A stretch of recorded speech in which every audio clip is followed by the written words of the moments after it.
everybody, and welcome to another Agile IT Tech Talk. I'm Sean Spicer, Head of Marketing over here at Agile IT. Today, being joined by Andrea Fisher, Microsoft Global Cybersecurity Specialist, who will be talking about some of the new features. I think we're going to get a little bit of a sneak peek, but primarily around Windows Defender Advanced Threat Protection. So we've been joined by her before, so excited to see what we're going to discover in the demos today. So we open up the lines after the talk for a Q&A, and the recording will have those sections cut out to protect your privacy and allow you to ask questions about your particular business environment. You can always view the video recaps at agilet.com/news, and it will be emailed out to everybody tomorrow. For those of you watching in the future on YouTube, there are links as well to our blog in the description down below. So thanks for joining us, Andrea. My pleasure. Thanks for having me. Awesome. I'm going to go ahead and just make you presenter right now, and we can hop right into it. Sounds great. Hey, everybody. Thanks for joining. As Sean said, my name's Andrea Fisher. Been at Microsoft for almost 8 years now, specializing in Windows security, all exciting things like that. So today we're going to take a look at some of the newer things with Defender Advanced Threat Protection. So some of this you may have already seen, some of it just may look different, but we're just going to take a little tour. So we're going to start here in the Security Center. So this is the dashboard where most people would start doing their forensic investigation if we received an alert. Nothing looks too different here than it has in the past. So what I'm actually going to focus on is Secure Score.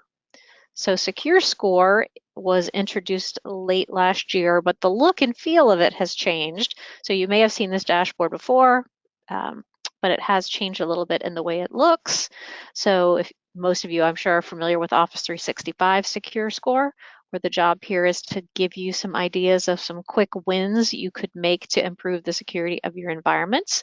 Don't pay attention to my Office 365 Secure Score. It's terrible, but my Windows one isn't too bad. So, and obviously to get the Windows Secure Score, we must own Windows Defender Advanced Threat Protection, which comes with the purchase of Windows E5 or M365 E5, right? So we can, we have on the dashboard our little Secure Score, right? We can see what our score was over time.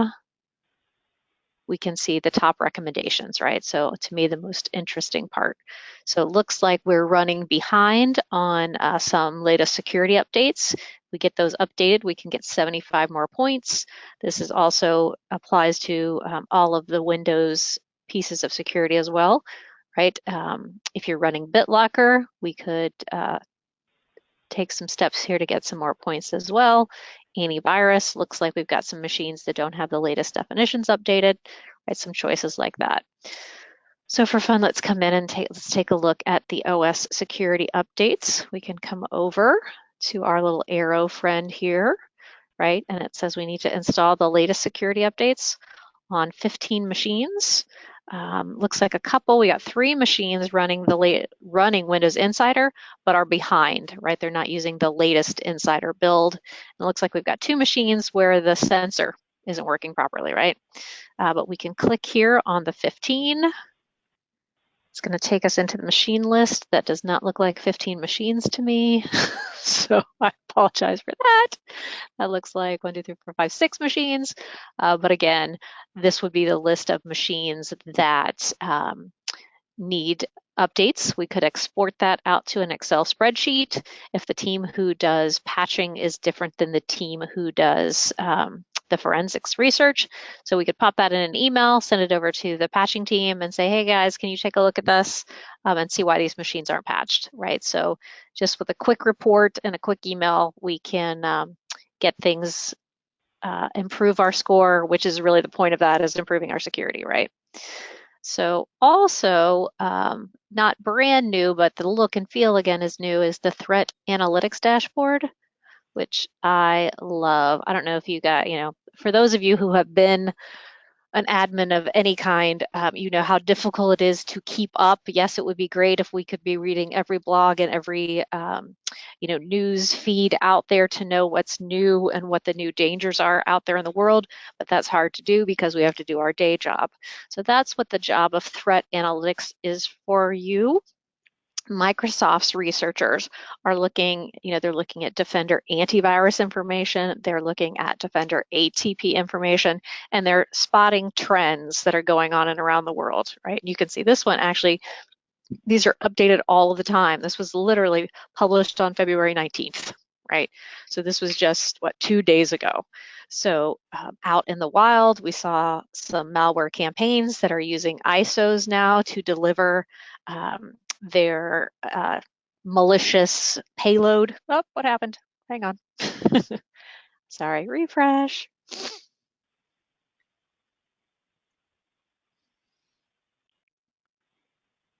And when you talk about keeping up with the news, that is something that Agile IT is there for. I personally spend about 2 hours a day reading through various blogs and news and passing those around to the rest of our team. But all of our MSP team that supports you are keeping up on these things. We do it so you don't have to. Well, that is honestly a wonderful service for anyone to have because, like we said, it's super difficult to keep up on all of those things. So let me actually get to let's get over here to some place that might have some more data for us when we look at it so we can get a better view. Let's go back to the Threat Analytics dashboard. Slowly, let's go back to the Threat Analytics dashboard.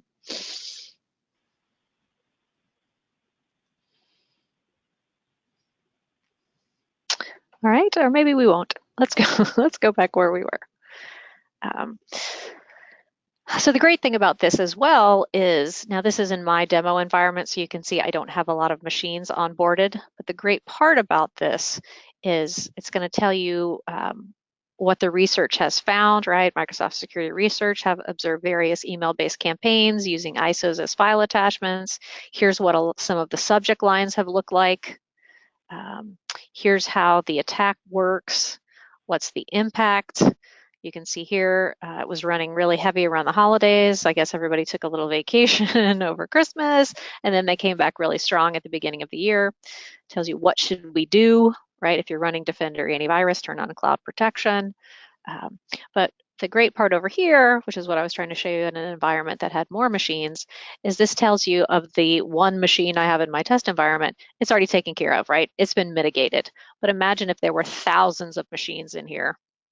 We could see, you know, that, you know, we've had 30 machines that are mitigated and 1,000 that need to be fixed, right? It's just an easy way to peruse what's going on in the environment. Let's see if we can come back over to the other one. I have too many windows open. You guys understand that? Let's see.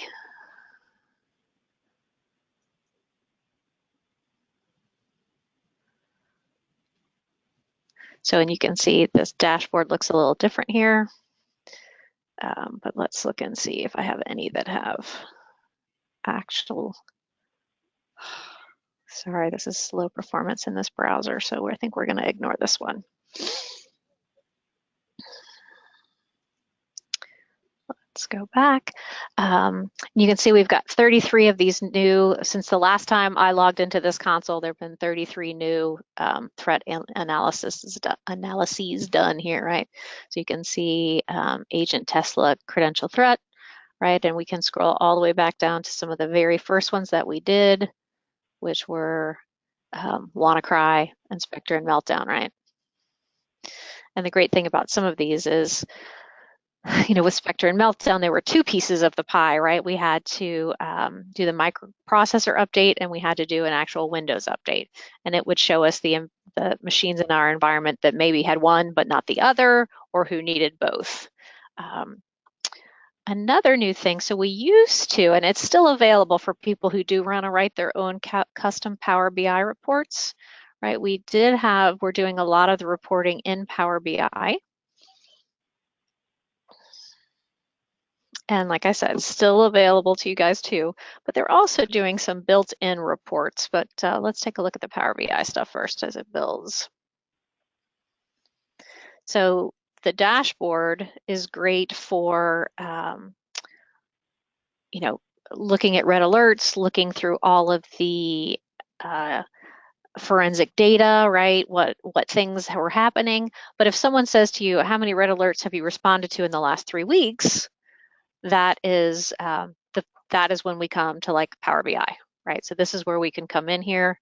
We could look at alerts here, and we would have the ability to, say I want to look at, I don't have any alerts in this environment, so this is much less exciting to look at. But this is where we would come and do that kind of reporting. Now, the new feature that's come in, let me get to, let's get to the right environment here, is, nope, that's not the one I want.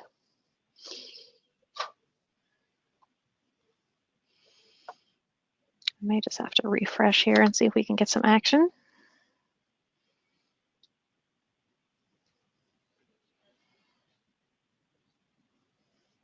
So we have this new reports, this new little mountain looking icon over here on the left. So let's go take a look at the reports.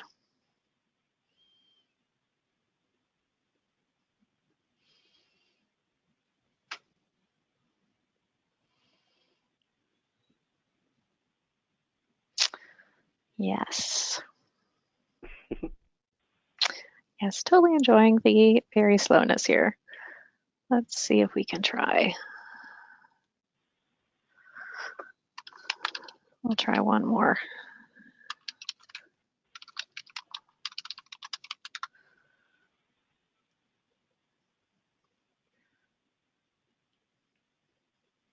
That's not what I wanted.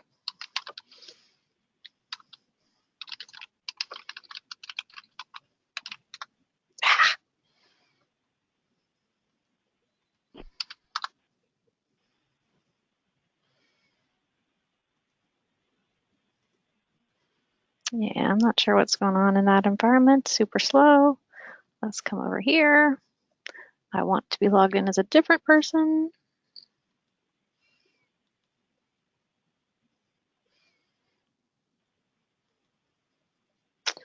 Let's go there.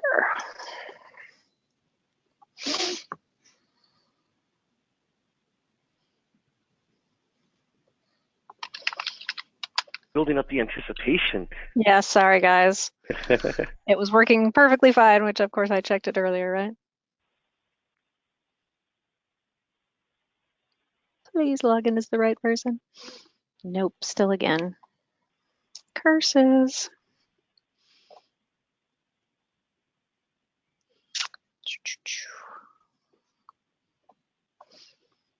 And try this one more time with a new and private browsing window.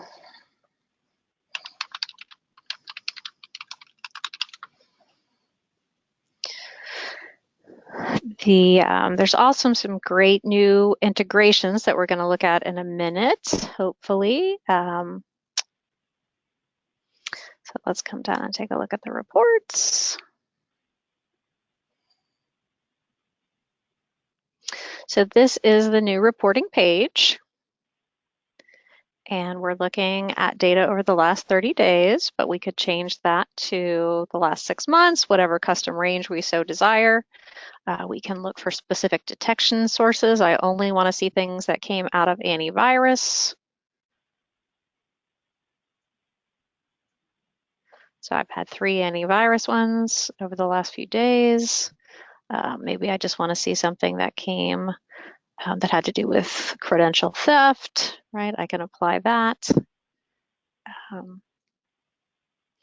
We can look, it looks like we have had one of those over the past few days. And you can see, again, report doesn't have a lot of data in it, but this would be the new reporting page. We also have this new incidents page. Let's take a look at this. So we're kind of, there's the standard way of looking, right, doing our research through incidents or through alerts, right? So what we've done here is come up with this idea of putting things together, related alerts. So an incident, it's a new entity that's going to bring together all the relevant alerts and the related pieces of information to give you a better perspective on a complex threat. So it now is going to give you higher fidelity and lower noise, right? So instead of having to, right, in the traditional manner, we would start with a machine that had been compromised, right? We'd go to the machine, we would look at, let's go look at Emma's laptop for example, right? And we'd start, here's an alert, and then we would have to start going through all of this existing information down here, right? Pages and pages of information to try and find out what happened. And certainly that's still a possibility, right? But with incidents, what we're doing is grouping things together, right? So let's take a look at this remote WMI execution incident, right? So we can come in here and it looks like we can see two machines got the same alert, suspicious remote WMI execution, right? So both Summer and Emma got the same alert on their machine. So what this is, this could be 100 machines, right? If we were so unlucky to have had 100 machines compromised, they'll group all of those machines into a single incident and seek to solve that problem all at one time, right? So we can go through and look at machines. That's really cool. We can look at the investigation, right? So we can look at the investigations in a minute. But here's one of my favorite new, and you can see it says beta right here. So this is still in the infancy stages. You guys are getting a sneak peek here of the graph. So let's take a minute and let this load. So actually, we need to reset the graph. So we can actually see, and we'll look at the legend here. The starting point is in purple. So we can see here that the starting point for this exploit was a browser download, right? And where did that come from? It came from this IP address, right? And this URL. So it looks like it came from Dropbox, right? And then we can go all the way up to the original, which is downloadscontoso.com, which is where it pointed us to originally. We can see that that was found on Emma's laptop, and she ended up with the WMIC error, right? We can get information every time we click on something, right? We can see WMIC.exe. We can see the SHA hash, right? The MD5. We can see it was signed by Microsoft Windows. The issuer was Microsoft Development, right? So we can get information. How many times has it been seen worldwide? But you can imagine how great this will be when we can actually see how these two came together, right? So imagine if this were, again, 20 machines, 100 machines, we could look at the actual way it moved across your environment. I just think that's super cool. The incidents are rolling out very soon. The graph, I'm not sure when you guys will see that in the real world, but hopefully before too long. And let's go back here and we'll look at something else. So we were looking at the machine views here, right? So this is what, if you guys have seen the Defender ATP console before, this is what it looked like. But let's see if I can get to the environment that I want to do. Let's see if we can get it to show you what the new view looks like.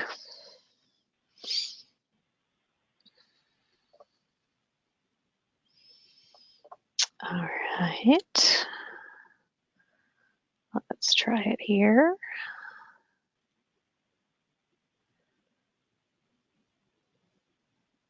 So, and this is from direct feedback. One of the things I love about Defender ATP is how really interested the product group, development group, whatever we call them, the product group here at Microsoft is, are interested in user feedback. I won't say that of every Microsoft product. I will tell you, filing a frowny or a smile, seriously, if you're in the console and you see how this looks weird, this is because this is beta, guys, so you guys are getting a sneak peek here. But what we can do is we can come in here and file a frowny. There's literally somebody who at the end of every day looks at every single frown that's come in, see how many people have made a similar comment, and they work to change those really quickly. So if you are someone who's using this tool, please take advantage of those smileys and frownies. But you can see how completely different that looked from, right? So this is the new machine page. It's got the active alerts grouped together, the logged on users, the actions all take across at the top now. And we can look at the alerts in different ways, right? We've got the timeline. We can see, one of the great things about Defender ATP also that I love is it's built into the Windows 10 operating system, so you don't have to install an agent. So we don't care if it's in a work group, if it's domain joined, if it's Azure AD, we don't care. As long as you've onboarded it into the service, we can take a look at it, right? And you can see here, right, it's part of a work group. We can see what build number it is in Windows. We can see that the risk level is high, and we'll talk about that in a second. We can see we've had 20 active alerts, right? So this is the new view that really came directly from end user feedback. So that's probably all that's new in the direct console. I'm going to show you one thing. So we've announced over the last month or so some of the other things. Let's see, I have way too many windows open. So one of the things that we talked about was the integration between Defender ATP and MKS. So let's see if we can show here. Let's actually show. So if you go into advanced features, you can see the ability to, right, we can turn on integration with Azure Information Protection, with Microsoft Cloud App Security, with Intune, with Office 365 Threat Intelligence, with Azure ATP, right? So these are all the things that we can integrate with. So here, MKAS is a great tool for sure, but in today's world, what MKAS mostly does is it's pulling information in from firewalls or proxy servers, right? But most companies these days have, quite a few road warriors or people who work from home, and their traffic never goes through the firewall, right? So what's going on with the people who never actually physically log onto your environment? So now with the Defender ATP agent, we can actually pull that information into MKAS and make use of it with our policies and everything, right? So this is, if we come into Cloud App Security, we can actually, you'll notice this tab is new, right? That machine tab most of you probably don't have. Let's come back. It looks like that refreshed for us.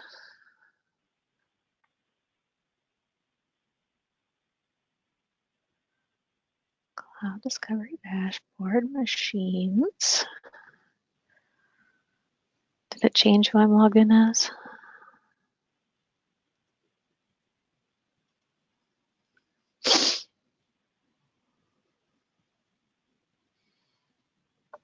No, that's not what we want.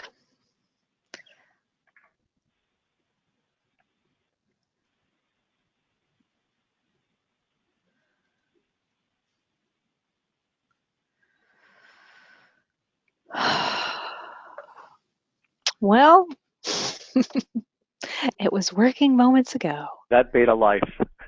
I know, it's so frustrating. I don't know if we should try and log off and log back on, but let's just say that you'll actually be able to see the information. You'll be able to see discovered apps, the users, and anything interesting that's happening on the machine. Now, in the meantime, some stuff, not that that demo went as well as I would have liked, but now we're actually going to look at a PowerPoint presentation of some of the other new stuff because we don't have a live demo environment for it yet. So let's take a quick peek. Hang on, I'm going to switch out my view here. So I don't know if you guys remembered when we were talking that one of the machines we looked at over in Defender ATP was listed as high risk. So probably many of you are familiar with the conditional access policies that came out of Azure AD or even MKAS, right? Where we could look at impossible travel, right? If a user had logged in from Tampa at 4 o'clock and at 4:05 they logged in from Singapore, probably their something has been compromised. So what we could do with conditional access is say the next time that user tries to log in, we're going to throw up MFA, right? We're going to prompt them for multi-factor auth or something like that, right? Maybe we're going to allow them to log in, maybe we're going to block the sign in, or maybe we're going to enforce MFA like we just said, all right? Well, new with Intune and Defender ATP is now what's called the device risk. So if the device itself, for some reason, is showing as a high risk, we can prevent it from, right? Maybe we're going to prevent them from printing, or it could be that we're just going to actually only prevent them from looking at certain resources. So let's actually take a little look. This is sort of a shot by shot of what it's going to look like here. So we can see this for those of you who are Intune admins or have access to the Intune console. This should be showing up for you. This in the box here, right, is you're going to say, what compliance level am I willing to let log into my environment, right? So if it's at low risk, maybe I'm still going to let them log in because maybe that just means we caught an antivirus alert on it. And if it's a high risk, we're not going to let them get anything, right? But so we have to determine what's going to be the acceptable risk level, and we'll make that setting in Intune. And we can see, right, so Windows device risk, like we said, is calculated by Defender ATP based on the active alerts.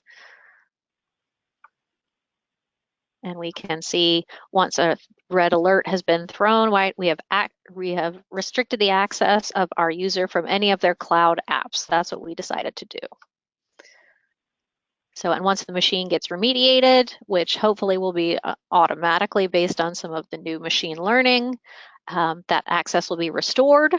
Now, this could also happen with someone manually remediates the machine, meaning somebody fixes the problem. But like we said, hopefully the manual remediation or the automated remediation is going to handle that. So, and we can decide what it is we're going to block and let them do, right? Maybe we're going to let them have access to email, but not to internal services, right? You guys get to make the decision on what that conditional access is going to be. So we can take a look at here. We can see this is tiny, so you guys may not be able to see it, but a user opens a malicious document from an external USB drive, right? We can see this is the alert that gets thrown over in Defender ATP. So Defender ATP detects the malicious activity. Then we get that high risk alert we were talking about. And then what happens? The end user gets this wonderful, oops, sorry, you can't get into this yet. Your IT department, and you can actually customize this message, but your IT department is making sure everything's up to date, right? So it's going to block them from accessing. What they've done here is SharePoint and Teams was their decision, right?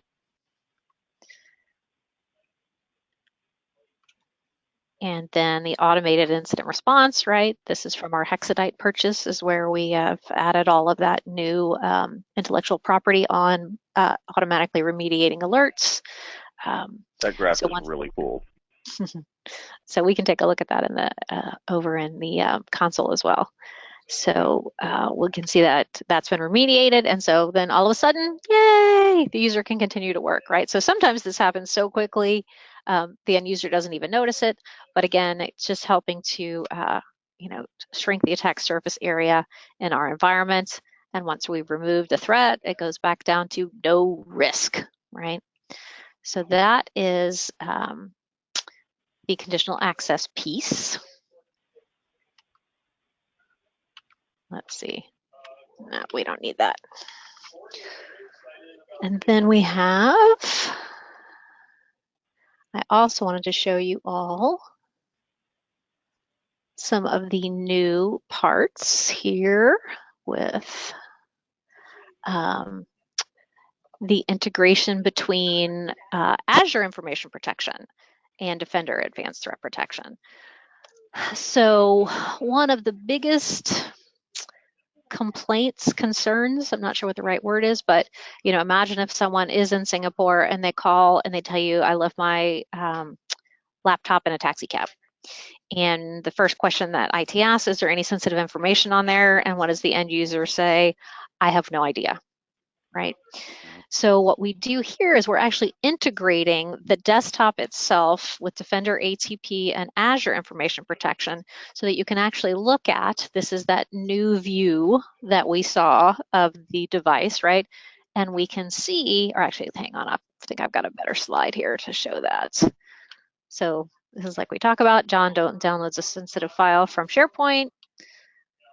Windows now knows the file label is confidential. So AIP talks to Windows Information Protection, right? Protects the file. And then, right, John reports that his machine is missing. And so the compliance officer is going to find out if there's any data on there. So again, we have that Microsoft Information Protection toggle switch. And we can choose which labels we're concerned with, highly confidential, right? Then we can come into that machine view, and we can see down here, there's a nice little, easy to read, the data sensitivity on this machine is confidential, right? Highly confidential, right? There's data on here that we do need to be worried about. And that also affects our machine risk, right? We can take a look and look at the different, we can literally click on C files in Azure Information Protection, and we can see what the actual classifications of the documents were. And you can report on it in Azure Information Protection and actually get a good look at the device and see all of the different files and classifications on that device. So we're really bringing all of this stuff together, and I will tell you another little tidbit of information, but this is NDA for sure.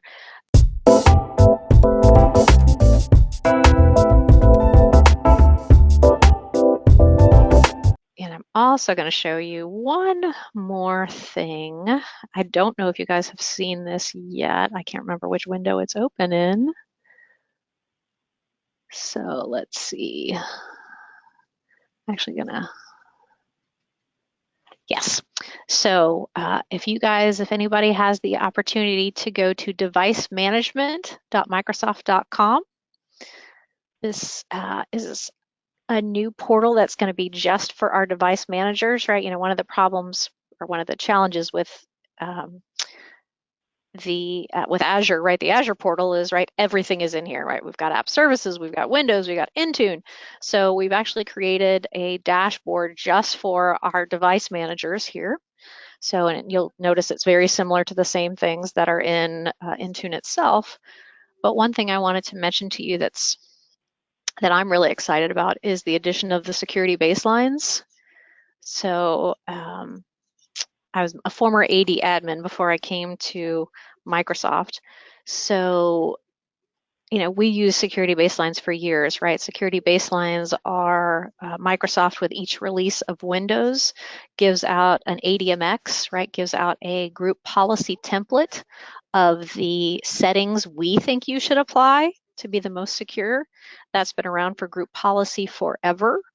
Just recently available in Intune. So we can actually go and check out security baselines here.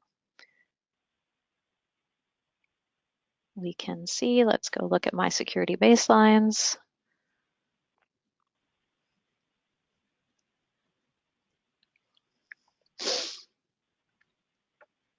And we can look at one of my profiles. So I created a test baseline. We can go look at all of the properties. So we brought over 300 possible settings, which are, like I said, exactly the same as the security baseline in group policy. And you can see we can, so block display of toast notifications. It's set to yes, because that's what we recommend, but you can certainly make changes and create your own template, right? BitLocker.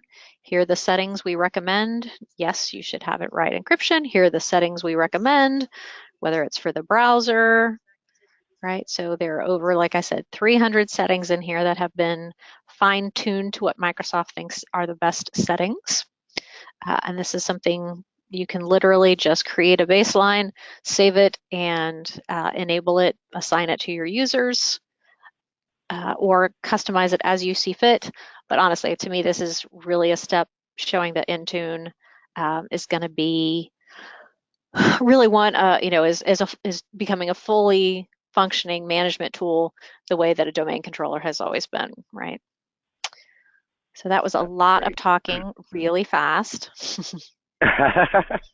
And I see we've got some questions in here. Is there anything else you wanted to add before we cut off the recording and open it up to our attendees? No, I'm happy to keep, I'll keep all this up in case somebody wants to look at something specific, but happy to, let's start chatting. All right. Well, thank you to everybody who's watching on YouTube. There are going to be some redactions from this talk, which occasionally happen. If you do want to get the full value of Tech Talks, you do have to be an Agile IT client. But thank you very much. And again, for those of you watching on YouTube, you can see a link to our recap blog and outline in the comments below. Thank you very much.